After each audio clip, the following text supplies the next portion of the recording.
नमस्कार, स्वागत है हेलो। हमारे इस नए एपिसोड में।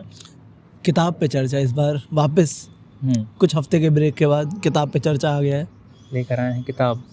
2 किताबें होंगी हमारे पास एज यूजुअल। और हम उस पर बातें करेंगे कि राइटर कौन है, उनके बारे में थोड़ी बातें, और क्यों पढ़नी चाहिए, हमें क्या पसंद आया और क्यों नहीं पसंद आया। ठीक है, तो मेरी जो किताब है वो है illusions, the adventures of a reluctant मसीहा।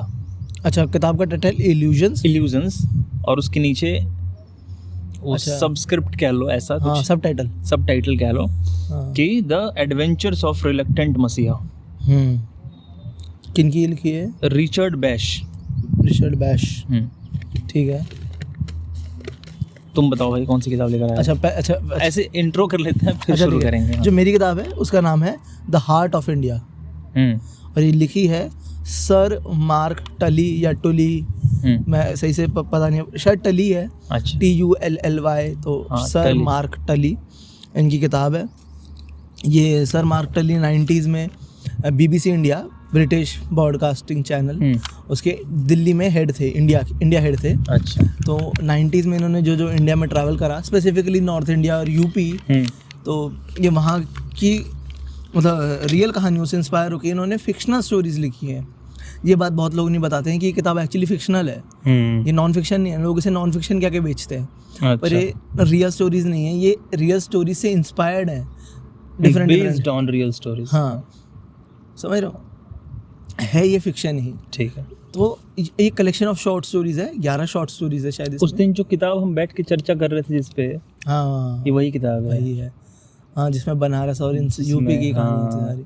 तो ये तो मैं शुरू करूँ पहले अपनी किताब के बारे में? हाँ, कर फिर सकते तू इस हो। पर। ठीक है। अच्छा, तो सर मार्क टली का थोड़ा सा इंट्रोडक्शन। सो आप सबको पता होगा कि सर एक उपाधि होती है, और ये मतलब इंग्लैंड के क्वीन या किंग देते हैं, इसे नाइटिंग ऑनर कहते हैं, और जो हर साल मिलता है कुछ लोगों को। तो इन्हें 2002 में नाइट करा गया था, तब 2002 में इन्हें सर की उपाधि मिल गई थी। ठीक है। अच्छा, एक और कमाल बात है, ये 90s में BBC के इंडिया हेड रहे हैं, और सबसे कमाल बात यह है कि ये गिने चुने या फिर इकलौते फॉरेनर्स में ब्रिटिशर्स हैं जिन्हें पद्मश्री और पद्म भूषण दोनों मिले हैं। यहाँ के रेसिडेंट नहीं होगे, यहाँ के सिटीजन नहीं होगे, बाहर के हैं, इंग्लैंड के ही सिटीजन हैं, पर इन्हें पद्मश्री और पद्म भूषण दोनों मिले हैं। पद्मश्री मिला था इन्हें 1992 में, और 13 साल बाद पद्म भूषण मिला था 2005 में। तो ये कमाल बात है। और इनकी कहानियाँ यूजुअली इंडिया और नॉर्थ इंडिया के बेस्ड होती हैं, थोड़ा हिस्ट्री पे लिखते हैं, या फिर कंटेम्प्रेरी जो हो रहा है न्यूज़, क्योंकि न्यूज़ चैनल में ही काम करते थे, तो जर्नलिस्टिक स्टोरीज लिखते थे। जैसे इन्होंने अमृतसर पे लिखा है, महात्मा गांधी के ऊपर लिखा है इन्होंने, तो और भी यूपी की कहानियों पे लिखा है, आज़ादी के ऊपर भी लिखा है इन्होंने। तो ये सब इनका फोर्टे है। अब आते हैं हम किताब पे। तो किताब का नाम है द हार्ट ऑफ इंडिया। तो अच्छा, ये किताब का टाइटल क्या सजेस्ट करता है कि जो 9 कहानियाँ हैं ना हमारी, ये 9 कहानियाँ इंडिया के दिल को समझाती है कि मतलब इंडिया है क्या। तो इंडिया में कुछ बुरी चीज़ें भी हैं, कुछ अच्छी चीज़ें भी हैं, तो 9 चीज़ें उस दिल को बनाती हैं। जैसे सुपरस्टिशन, 2-3 कहानियाँ जो सुपरस्टिशंस पे है ना, बच्चा ना होना, मतलब, और जिन औरतों को बच्चा नहीं, मतलब जिन पेरेंट्स को, फैमिलीज़ को, मतलब कपल्स को बच्चा नहीं हो पा रहा है, उनके अराउंड जो सुपरस्टिशन या फिर जो उनके साथ होता है, समाज उन्हें कैसे देखता है, हाँ, कैसे ट्रीट करता है, उसके ऊपर कहानियाँ हैं। इंडिया के गैंगस्टर्स के ऊपर कहानियाँ हैं, पॉलिटिक्स के ऊपर कहानियाँ बहुत सारी, स्टूडेंट पॉलिटिक्स पे कहानियाँ हैं, और क्या कहते हैं, जो इंडिया का रिलीजियस और फिलोसफिकल आइडिया है ना, उसके ऊपर कहानियाँ हैं। तो इन सब चीज़ों को, और जो इंडिया में जब 90s में आया, ब्यूरोक्रेसी आई, मतलब क्या कहते हैं, जब नेशनल ग्लोबलाइजेशन हुआ, मार्केट खोला, तो जो बाहर की कंपनियाँ हैं उनका इफेक्ट जो रहा है इंडिया पे, तो ये सब चीज़ें तो इंडिया का हार्ट बनाती हैं, मतलब ये सोल है इंडिया का। अच्छा, ये सब बातें हमारे लोग कैसे होते हैं, मतलब जो सब्जेक्ट्स इंडिया में सेंट्रल हैं, हाँ, उनको उन्होंने दिल बताया इंडिया हाँ, का। मतलब जैसे ये सब चीज़ें इंडिया में मिल सकती है ना, सुपरस्टिशन, एक बाबू कल्चर, बाबू कल्चर, यही है, भैया कल्चर, भाई, हाँ, गुंडा बदमाश और पॉलिटिशियंस जैसी हरकतें करते हैं, ये अब इंडिया में ही मेजरली देखने को मिलता है ना, कि मरवा दिया, सरकार हाँ। गिरा दी, जोड़ तोड़ की सरकारें, ये सब कह इंडिया का सकते हैं। सोल है एक तरह से ना। और जितना पेट्रियार्कल सोसाइटी हमने बना रखा है, तो ये सब चीज़ें इंडिया को डिफाइन जो करती हैं, कुछ अच्छी हैं कुछ खराब भी हैं।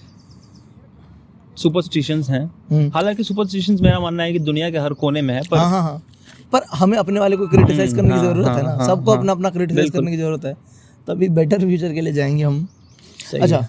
तो भाई मेरे 3 सेगमेंट होते हैं, why to read, why not to read and what I like. ठीक है। अच्छा, वाई टू रीड, आपको क्यों पढ़ना चाहिए। ठीक है। तो आपको पढ़ना इसलिए चाहिए कि 90s में, अगर आपको याद हो, आप वैसे हम सब में शायद बहुत कम होंगे लिसनर्स में, इवन इंक्लूडिंग अस, जो 90s में कॉन्शियस थे, जिन्होंने देखा था 90s में इंडिया में या यूपी में स्पेसिफिकली क्या हो रहा था। बिल्कुल नहीं। अच्छा, तो इसमें जो कहानियाँ हैं वो 90s बेस्ड हैं। अब 90s में यूपी में बहुत पॉलिटिकल टर्मोइल चल रहा था, क्योंकि मायावती आई, पहली मतलब दलित पॉलिटिशियन पावर में आई, उनको मिरेकल ऑफ डेमोक्रेसी कहते थे प्रणब मुखर्जी। मुलायम सिंह भी आए थे शायद 90s में, उनकी हाँ। सरकार बनी थी यूपी में। यूपी में क्या कहते हैं, पहले अपर कास्ट गवर्नमेंट्स रहती थी, उनका ख़त्म होके मतलब ओबीसी और दलित आ गए थे पावर में बीच में।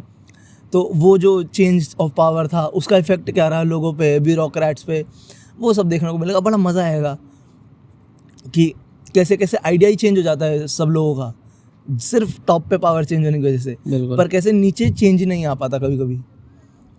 रूट्स में लोग आज भी ऐसे ही हैं, पर टॉप पे चेंज हो गए तो लोगों को लग रहा है कि बदलाव आ गया, पर आया नहीं है ना कुछ खास बदलाव। वाकई। तो ये सब चीज़ें आप देखने मिलेंगी। और ये भी तो समझ आएगा कि जो लोग कहते हैं ना यूपी, अगर आपने फिल्में देखी हैं यूपी के ऊपर, जैसे gangs of Wasseypur, Bihar UP की फिल्म है ना, या फिर मिर्ज़ापुर, तो हम सब देखते हैं कि अरे ऐसा गुंडा बदमाशी, ऐसा गैंगस्टर बिहेवियर, ये कैसे हो सकता है। तो इस किताब को पढ़ के भी आपको थोड़ा समझ आएगा, अच्छा हाँ भाई, है। यहाँ तो सच में लोग ऐसे ही होते हैं, मतलब हाँ है तो कुछ लोगों का ही।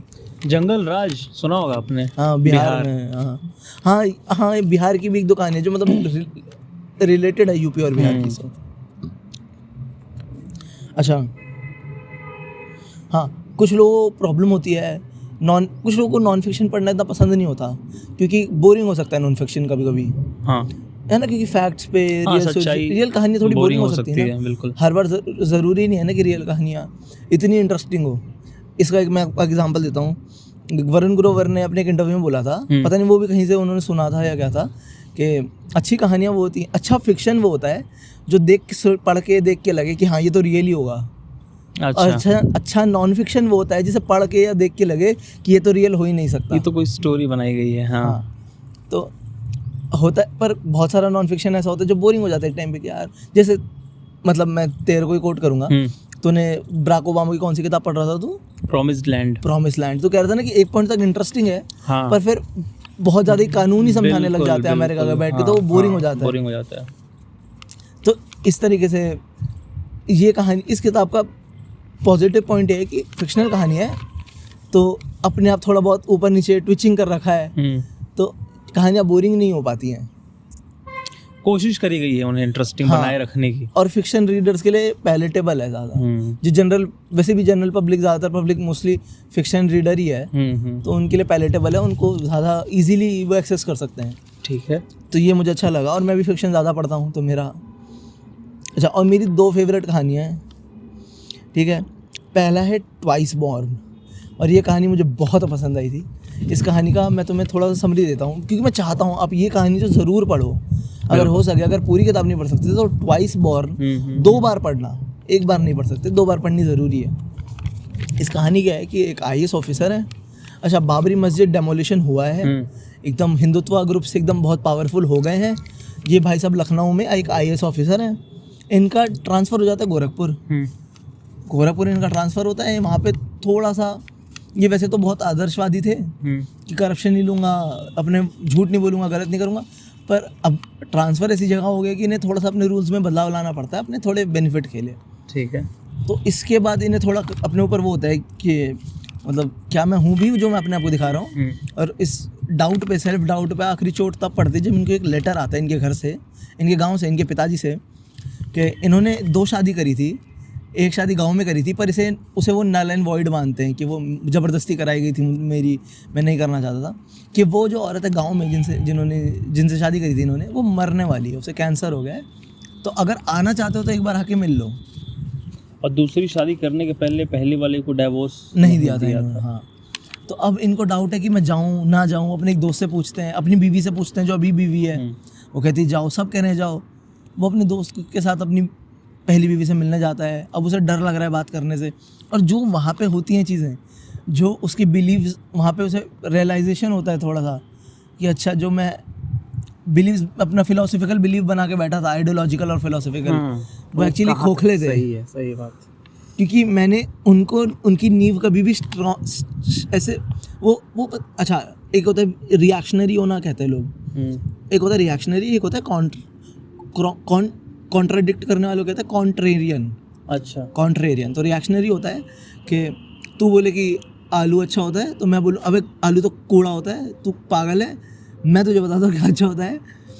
अब तूने बोल दिया आलू अच्छा है, तो मुझे आलू पसंद नहीं है, तो तू तो अब तो मैं तो तेरा दुश्मन हूँ। अब मैं बोलूँगा नहीं प्याज बहुत अच्छा है, आलू तो बकवास है। ये होता है रिएक्शनरी, कि इसका वैसे तो कोई ओपिनियन है नहीं, ये कभी खुद खड़ा होकर नहीं बोलेगा प्याज अच्छा है, पर क्योंकि सामने वाले ना बोल दिया आलू अच्छा है, तो अब इसको याद आएगा कि अच्छा मेरे को तो प्याज अच्छा लगता है। ये होता है रिएक्शनरी होना, जो हर चीज़, जिसका सब कुछ जो भी होता है बिलीव, सब कुछ रिएक्शन पे होता है। हाँ, किसी और के अगेंस्ट होता है, मतलब किसी और के कुछ बोलने पे ही इसका सारा बिलीव निकल के आता है।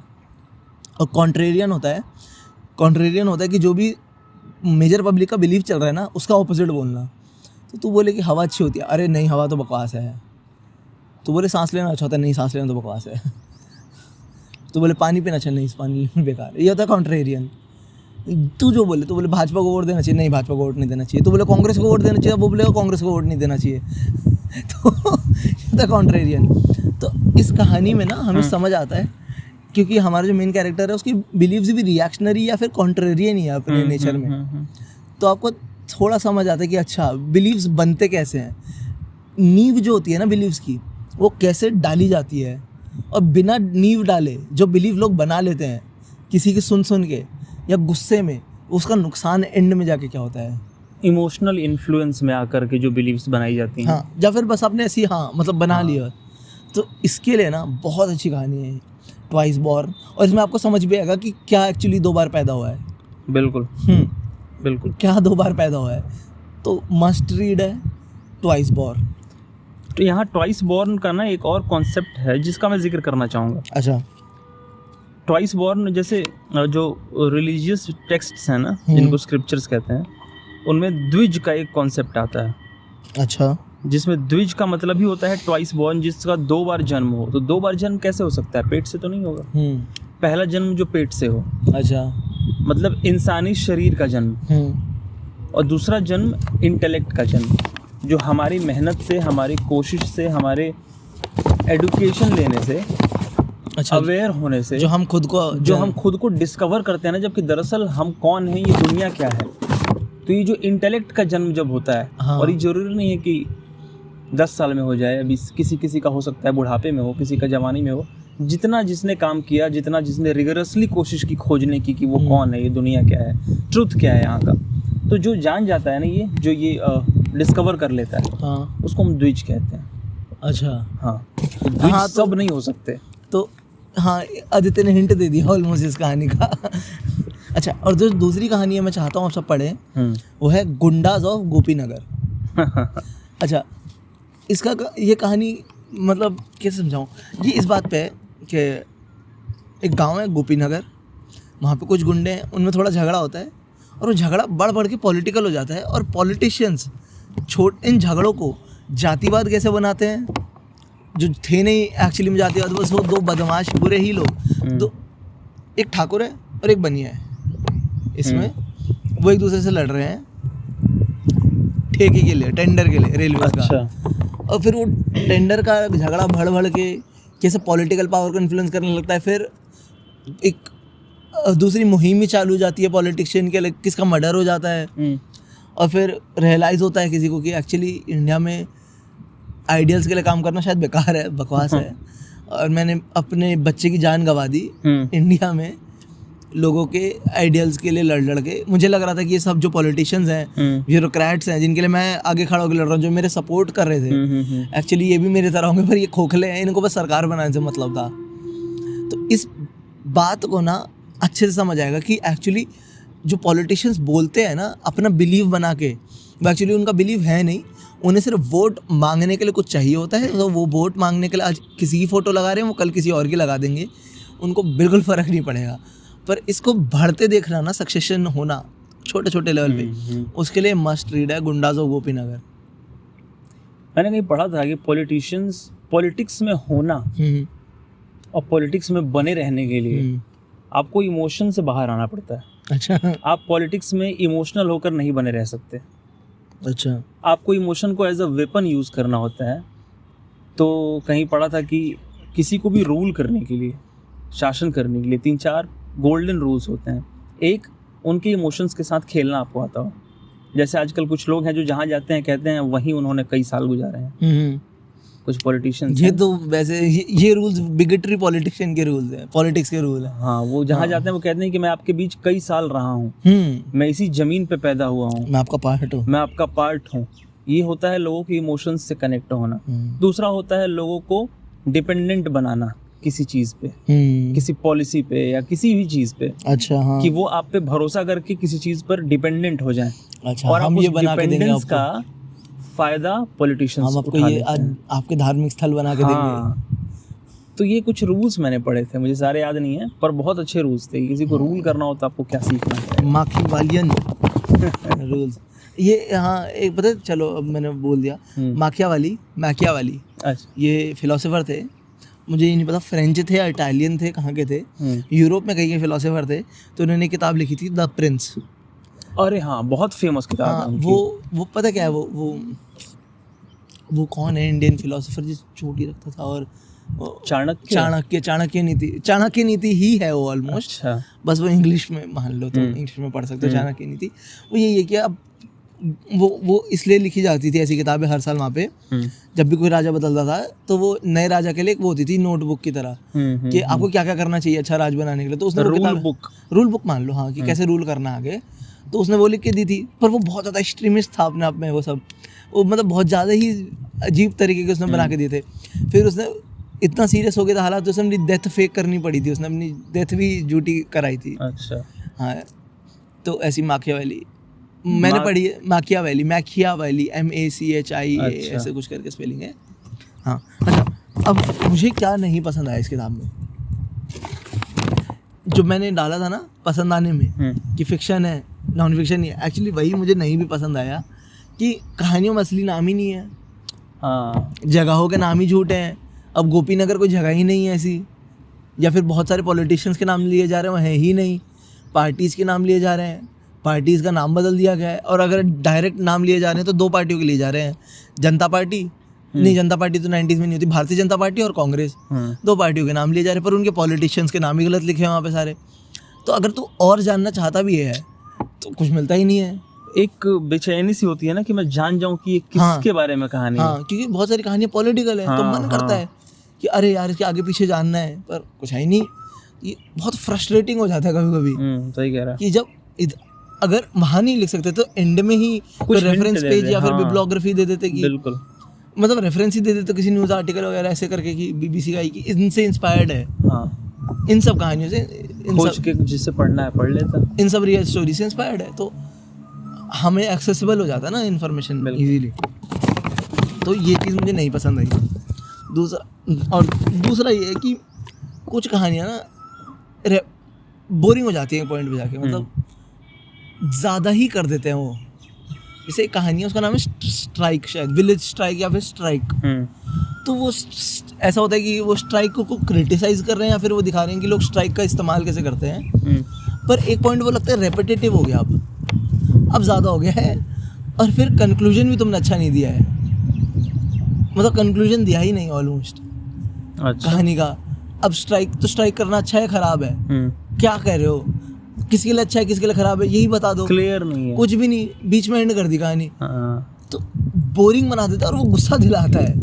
तो ये कुछ चीज़ें हैं जो नहीं पसंद आई मुझे इसके किताबों के बारे में। तो बस मेरा ही खत्म हो, पर मैं चाहूँगा एक बार पढ़ो तुम सब।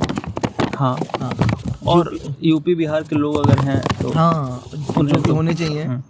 क्योंकि ना इन कहानियों में वो कनेक्टेड फील कर सकते हैं, रिलेटेबल लग सकती है उन्हें ये कहानी। और अगर आप 40s में अपने, तो हो सकता है मोस्टली आपने ऐसे कुछ अपने रियल लाइफ में एक्सपीरियंस करा हो या देखा हो। और अगर पॉलिटिकली एक्टिव रहे हो तो शायद आप इन कहानियों से समझ भी जाएं कि ये किसकी कहानियां हैं। हाँ, अगर आप BHU वगैरह में, हाँ, अलीगढ़ अगर आप यूनिवर्सिटी में, स्टूडेंट पॉलिटिक्स में एक्टिव रहे हो 80s 90s के टाइम पे, हाँ, तो क्या पता आपके पिताजी या माताजी हों। हाँ, तो आप समझ सकते हैं हाँ, तो कहाँ आपको की बात हो रही है, क्या बात हो रही है। तो आपको शायद और मजा आए। हाँ बिल्कुल।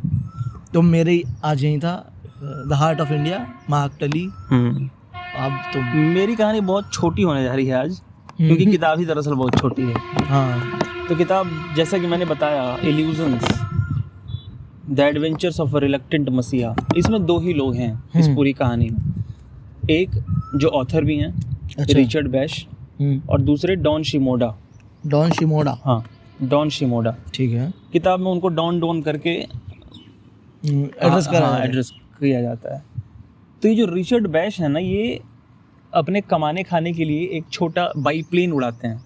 उस ज़माने में कोई छोटा बाईप्लेन जैसी कोई चीज़ होती है जिसमें लोग पैसे दे करके थोड़ी दूर उड़ के फिर वापस आ जाते हैं। अच्छा। हाँ, तो लोग आते हैं, एक टिकट होता है कुछ 10 पैसा 20 पैसा जो भी। हाँ। अब अमेरिका की कहानी है तो डॉलर्स में होता होगा। हाँ। वहाँ डॉलर्स में ही लिखा हुआ है, मुझे ध्यान नहीं कितने डॉलर की एक टिकट है। ठीक है। तो लोग आते हैं, देते हैं, और 5 मिनट स्काई में उड़ाने के बाद वापस लैंड करा के उन्हें भेज देते हैं। अच्छा। तो हाँ, ये वैसा है कुछ जैसा हम जाते हैं ना झूला झूलने के लिए। हाँ, तो झूला झूलने के पैसे देते हैं और फिर उतर जाते हैं, हाँ। वैसा ही है। तो रिचर्ड बैश ये करते हैं, उनका प्रोफेशन है।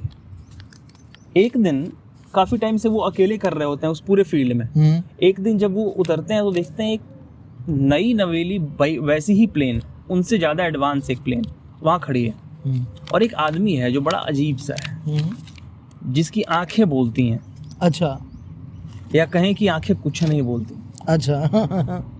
उसकी आंखों में एक डार्कनेस है, एक एक्सप्रेशनलेस आईज हैं। ठीक है ना। तो वो देखता है तो सिर्फ देखता है, तुम्हारे आर पार देखता है। मतलब वो देखेगा तुम्हें तो ऐसा लगेगा जैसे तुम आर पार देख रहा है तुम्हारे। ठीक है। हाँ, जैसे ग्लास से कोई देख रहा हो। अच्छा। ऐसा है वो आदमी, अजीब है वो आदमी। हाँ हाँ। तो बहुत हिम्मत करके रिचर्ड उसके पास जाते हैं, उससे पूछते हैं कि कौन हो। उससे बात करने की कोशिश करते हैं, वो भी बात करता है। धीरे धीरे रिचर्ड को समझ में आता है कि ये जो आदमी है ना, ये हम में से एक नहीं है। ठीक है। क्योंकि ऐसा लगता है कि वो जादूगर है। उसके चारों तरफ अजीब सी जादुएं होती रहती हैं। मतलब जब रिचर्ड अपनी प्लेन उड़ाते हैं तो इनके प्लेन के शीशे पे कीड़े मकोड़े आके चिपकते हैं, मरते हैं टकरा करके। इनका प्लेन गंदा होता है, पर जब वो उड़ा कर ले आता है ना तो उसका प्लेन उतना ही साफ होता है जितना उड़ाते समय था। अच्छा। हाँ। कोई गंदगी नहीं होती, कोई ग्रीस ऑयल कुछ नहीं लगा होता उसके प्लेन पे। और ये सब देख के रिचर्ड को लगता है कि कैसे पॉसिबल है, कैसे हो रहा है ये सब। तो उसके करीब जाने की कोशिश करते हैं, उससे जानने की कोशिश करते हैं। एक छोटी कहानी आती है कि एक बूढ़ा आदमी है जो अपाहिज है, अपने किसी फैमिली के साथ आया है, वो किसी मेंबर के साथ। और रिचर्ड ये जानते हुए भी कि वो अपाहिज हैं, सॉरी शिमोडा। अच्छा। शिमोडा ये जानते हुए भी कि वो अपाहिज, उसके पास जाता है और कहते हैं कि तुम्हें उड़ना है। तो वो ऐसे अवाक होकर देखता है कि मैं कैसे उड़ सकता हूँ। तो रिचर्ड शिमोडा उसे ऑर्डर करते हैं कि तुम्हें उड़ना है। और उसे ऐसे हाथ से इशारा करते हैं कि उठ जाओ, और वो अपाहिज आदमी खड़ा हो जाता है। क्या बात है। चलने लगता है और आके बैठ जाता है प्लेन में। प्लेन उड़ता है, फिर वो वापस जाके बैठ जाता है, और सब लोग देखते रह जाते हैं कि कैसे पॉसिबल हुआ। ठीक है। ऐसी कई घटनाएं होती हैं शिमोडा के साथ। शिमोडा जो करता है वो बहुत अजीब होता है। शिमोडा अपने प्लेन में कभी तेल नहीं डालता। अच्छा, पेट्रोल कभी नहीं। पेट्रोल नहीं। रिचर्ड हर 2 घंटे पे अपना ऑयल बदलते हैं, रिचर्ड कभी नहीं बदलता। और शिमोडा नहीं बदलता। शिमोडा, उसको जरूरत ही नहीं पड़ती। उसका प्लेन जैसे कि बिना ऑयल के, बिना फ्यूल के चलता हो। ठीक है। ऐसा है। बाद में समझ आता है रिचर्ड को कि ये आदमी मसीहा है, इसके पास ढेरों सुपरनेचुरल पावर्स हैं। अच्छा। ये नॉर्मल नहीं है। तो फिर उससे पूछता है रिचर्ड कि ऐसा कैसे हो सकता है। तो वो कहता है कि तुम भी वही हो जो मैं हूँ, तुम भी वो सब कर सकते हो जो मैं कर सकता हूँ। ज़रूरत है तो बस बिलीफ चेंज करने की। अच्छा। वो कहता है कि it is our belief which stops us from doing something. बढ़िया. अच्छा. हम कुछ करना चाहते हैं लेकिन हमारे मन में एक विश्वास है कि हमें वो काम नहीं आता, और क्योंकि ये विश्वास है इसलिए हम वो काम नहीं कर पाते. लेकिन जब वही काम हम सीखते हैं ना थोड़े दिनों तक, जैसे ड्राइविंग हमें नहीं आती, पर जब हम ड्राइविंग सीखते हैं 1 महीने तक, तो हमारे मन का वो बिलीफ चेंज होता है कि अब हमें ड्राइविंग आती है, और तब हम ड्राइव कर पाते हैं. पर अगर on the very first day अगर आप अपना बिलीफ ऐसे चेंज कर पाएं कि नहीं आती है से आती है, तो आप बिना लर्निंग क्लासेस ज्वाइन किए गाड़ी चला सकते हैं उतने ही परफेक्शन के साथ जितना कोई सीखा सिखाया ड्राइवर चलाता है. जरूरत है तो सिर्फ अपने बिलीफ को ऐसे स्विच करने की. जो बिलीफ है कि मुझे नहीं आता है उसे सिर्फ कर देना है मुझे आता है, और आप वो सब कर पाएंगे जो आपको लगता है कि आप नहीं कर सकते. ये बात बहुत अजीब लगती है रिचर्ड को, और वो कोशिश करके देखता है. उसको वो छोटा सा कहता है कि तुम एक इमेजिन करो कि तुम्हारे हाथ में तुम्हारे सामने एक फेदर आएगा, वाइट फेदर आज दिन में. और रिचर्ड कोशिश करता है, आंख बंद करता है और पूरा विश्वास करता है कि आज दिन में मुझे एक वाइट फेदर दिखेगा. और दिन में उसे एक वाइट फेदर दिख जाता है. यहाँ से शुरुआत हो जाती है रिचर्ड के मसीहा बनने की. अच्छा. रिचर्ड उससे कहता है कि क्या तुम पानी पे चल सकते हो? तो वो कहता है कि कुछ नहीं करना है, तुम्हें सिर्फ इतना विश्वास कर लेना है कि पानी भी जमीन ही है. ये तो थोड़ा ज़्यादा है. वो कहता है कि कुछ नहीं करना है, सारा गेम ही बिलीव का है. तुमने क्योंकि बिलीव कर रखा है कि पानी पानी है, कि पानी पे तुम डूब जाओगे, ये बिलीफ है जो तुम्हें डुबाता है. अगर तुम बिलीव कर लो कि पानी जमीन है तो तुम पानी पे चल पाओगे. वो कहता है चल के दिखाओ, वो चल के दिखाता है, वो पानी पे चलता है. फिर वो कहता है कि तुम ज़मीन में तैर सकते हो, तो कहता है बस बिलीव है, चेंज करो और ये सोचो कि ज़मीन पानी है, और वो ज़मीन में तैर के दिखाता है. वो ढेरों सारे एग्जाम्पल्स प्रूव करता है, दिखाता है, प्रेजेंट करता है, जिससे ये साबित हो जाता है कि बिलीफ ही सब कुछ है. हम जैसा बिलीव करते हैं वैसे ही हम होते हैं, हम वही कर पाते हैं जिसका बिलीफ होता है. रिचर्ड बहुत प्रभावित होता है इन सब बातों से, और खुद भी बहुत कुछ कर पाता है उसके बाद. फिर ऐसे ही दोनों की दोस्ती होती है और बहुत कुछ होता है उनके साथ. वो तो मतलब बीच में बहुत कुछ होता है, बहुत एक्सपेरिमेंट्स होते हैं. वो एक किताब देता है, ठीक है, शिमोडा, और कहता है कि ज़िंदगी में तुम जब भी फंसना, जब भी तुम्हें कोई डाउट हो, कोई क्वेश्चन हो, रैंडम कोई पेज खोलना, और जो भी दिख जाए ना वो उसका सॉल्यूशन होगा. और ये किताब मसीहा की किताब है. अच्छा. और उस किताब का नाम होता है द एडवेंचर्स ऑफ रिलक्टेंट मसीहा. तो रिचर्ड कई बार वो किताब खोलता है, उसे कई चीज़ें तो अच्छी लगती हैं, कई चीज़ें अजीब लगती हैं. और उस किताब में जो मसीहा ने रिचर्ड को दी थी, उसमें जो कोट्स होते हैं वो इस वाले किताब में जो जिसका जिक्र हम कर रहे हैं उसमें लिखी होती हैं. अच्छा समझ गया. अच्छा, किताब के अंदर किताब है. हाँ, किताब के अंदर किताब की बातें हैं. तो आखिर में एक इंटरव्यू देता है शिमोडा एक रेडियो पे बैठ के, और वो लोगों के बिलीफ को बिल्कुल तलवार लेकर काट देता है. मतलब उसकी बातें तलवार हो जाती हैं लोगों की बिलीफ के लिए. उस सारे कॉलर्स की बातें ऐसे काटता है, ऐसी अजीब अजीब बातें करता है कि लोगों को लगता है कि ये इंसान हमारे बच्चों को बिगाड़ देगा, ये इंसान हमारे सोसाइटी में गलत स्टैंडर्ड सेट कर देगा. हाँ, ऑब्वियसली. तो शिमोडा कहता है कि मुझे कोई आश्चर्य नहीं होगा अगर ये लोग मुझे कल आके मार भी दें. और रिचर्ड बाहर बैठ के ये सब सुन रहा होता है, और ऐसा ही होता है. अच्छा. अगले दिन जब दोनों अपनी फील्ड पे होते हैं तो एक भीड़ आती है और शिमोडा को कई सारी गोलियां मार के चली जाती है. अच्छा. रिचर्ड दौड़ता है उसे बचाने के लिए, पर बचा नहीं पाता है. पर उसी रात रिचर्ड को नींद आती है और उसके सपने में मसीहा फिर से आता है और कहता है तुम्हें क्या लगता है मैं मर गया? मरा नहीं हूँ, ये तुम्हारा बिलीफ है कि मैं मरा हूँ. मैं तो हूँ, यही हूँ, तुम्हारे साथ ही हूँ. ये किताब इतना ही है. अच्छा. ठीक है. हाँ, तो ये किताब आपको पढ़नी चाहिए. इसलिए आपको अगर कुछ अजीब चाहिए जो नॉर्मल से अलग हो, नॉर्मल से बहुत दूर हो, जो आपको अलग तरीके से सोचने के लिए मजबूर करे, ठीक है, जैसा आपने कभी पहले ना सोचा हो. क्योंकि मुझे भी बहुत कुछ अलग सोचने की ज़रूरत पड़ी ये किताब पढ़ते समय. ये जो बिलीव वाली बात है ये इतनी हल्की नहीं है जितनी हो सकता है सुनने में लगे कि ये तो अजीब बात है. ये इस बात में मैं ये नहीं कह रहा हूँ कि ये बात पूरी तरह से सच है, पर पूरी तरह से गलत भी नहीं. हाँ. हमारे बिलीव्स डिसाइड करते हैं बहुत कुछ. तो आपको अगर बहुत अजीब चीज़ चाहिए, बहुत अजीब मटेरियल चाहिए जो आपको सोचने को मजबूर करे डिफरेंटली, तो आप इस किताब के लिए जा सकते हैं। ठीक है। और अगर आपको पसंद नहीं है अपने बिलीव्स को तोड़ना, नई चीज़ों को और अजीब चीज़ों को देखना, विटनेस करना, तो शायद ये किताब आपके लिए नहीं होगी। और कुछ जो तेरे को नहीं पसंद आया हो इस किताब में यही कुछ एक्सेस बातें हाँ कि ज़मीन को पानी समझ के उसमें तैरा जा सकता है। देखो मैं इस किताब मैंने जैसे ये एक्सेस भी कह सकता हूँ और ये भी कह सकता हूँ कि ये सच भी हो सकता है। कैसे कैसे चलो ये तो फिलोसफिकल बात हो गई जो मसीहा इससे करता है। हाँ माइंड की बात, बिलीफ की बात, फिलोसफी की बात है। पर साइंस भी तो, नील बोर का डबल स्लिट एक्सपेरिमेंट भी तो यही कहता है जो फिलोसफी अभी कह रही है। वो भी तो यही कहता है कि जब हम किसी मैटर Wave को और ऑब्जर्व particle। नहीं कर रहे होते हैं तो वो मैटर वहाँ नहीं होता है, वो वेव के फॉर्म में होता है, और जैसे ही ऑब्जर्वेशन होती है वो पार्टिकल में चेंज हो जाता है। मुझे श्रोडिंगर से ही तो है। श्रोडिंगर ने इसका बेस रखा था, पर हाँ। बोर ने इसका एक्सपेरिमेंट किया डबल स्लिट, हाँ कि लाइट दो तरीके से हमारे देखने और पे लाइट को एक जब भेजा तो लाइट वेव थी, लेकिन जैसे ही वहाँ ऑब्जर्वर लगाया लाइट पार्टिकल हो गई। हाँ। और इस चीज़ ने साइंस की नींव हिलाकर रख दी कि ये कैसे संभव हो सकता है कि मैटर दो तरह से बिहेव कर रहा है। मतलब जब हम इस पेड़ को नहीं देख रहे हैं तो ये वेव, और जैसे ही देख रहे हैं वैसे ही पेड़ है। हाँ उसमें अब ये भी तो है ना कि जैसे पार्टिकल थ्योरी था और वेव था, अब वो कर रहे हैं ना स्ट्रिंग थ्योरी पे बात हो रही है ना अब तो होगी। खैर वो तो सब यूनिफाई करना चाहते हैं। हाँ कि इसको यूनिफाई करके स्ट्रिंग मान लेंगे हम हर चीज़ को। तो मुझे लगता है कि ये नेचर जो हमें दिखता है ये उतना सच नहीं है जितना हमें दिखता है, जितना हमें हाँ लगता है। वो तो हाँ हाँ ये वो तो वैसे भी हमारे पास तो वैसे भी विजुअल स्पेक्ट्रम तो इतना सा है, हाँ। छोटा सा कुछ है ही नहीं, बाकी सब इनविजिबल स्पेक्ट्रम है। यूवी और एक्सरे का कितना बड़ा है। मैंने एक और वीडियो देखी थी, इंस्टा पे देखी थी, और अजीब बात है कि ये किताब पढ़ने के बाद ही देखी थी, और मेरा विश्वास और पुख्ता हो। उसमें दो लोग बात कर रहे होते हैं। एक लड़की एक लड़के से पूछती है कि you know there are some insects जिनके पास सिर्फ दो ही सेंसेस हैं।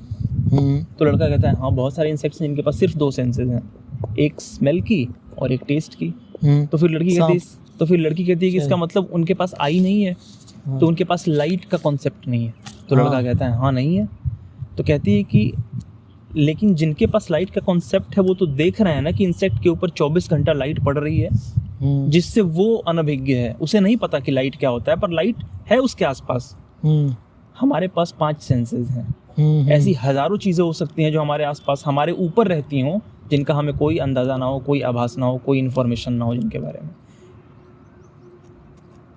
अच्छा। और ये बात मुझे सोचने में मजबूर करती है कि वाकई ऐसा हो सकता है कि बियॉन्ड 5 सेंसेस कुछ होता हो और हम ना देख पाते हो, जैसे सांप लाइट को नहीं देख पाते। हाँ या फिर मतलब वो भी होता है ना कि डायमेंशंस, हाँ अदर डायमेंशन, हाँ कि 4 डायमेंशन वाले हमें देख सकते होंगे, हम ऑब्जर्व कर रहे हैं, देख सकते हैं। हाँ क्योंकि वो उनके लिए तो टाइम भी एक स्ट्रेट लाइन हाँ। मतलब पैरेलल उनके काम करता है ना।